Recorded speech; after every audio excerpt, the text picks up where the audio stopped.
Hi, நான் தான் ரோஜா பேசுகிறேன். வாங்க, திராட்சை கொடியில் எத்தனை பழம் இருக்குன்னு பார்க்கலாம். வாங்க, கீழே பார்த்தீங்கன்னா கீழே கொஞ்சம் இருக்குது. அப்புறம் இங்கே விட்டுருக்கு பழம். உள்ளே பார்த்தீங்கன்னா தெரியுதா, எனக்கு எட்ட மாட்டேங்குது.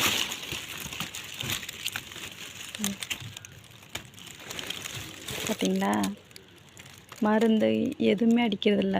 இது இயற்கையாக வளர்ந்த திராட்சை. எப்படி இருக்குன்னு பாருங்கள். திராட்சை கொடி கீழே இங்கே இருக்குது. இப்போ தான் காய் விட்டுருக்கு.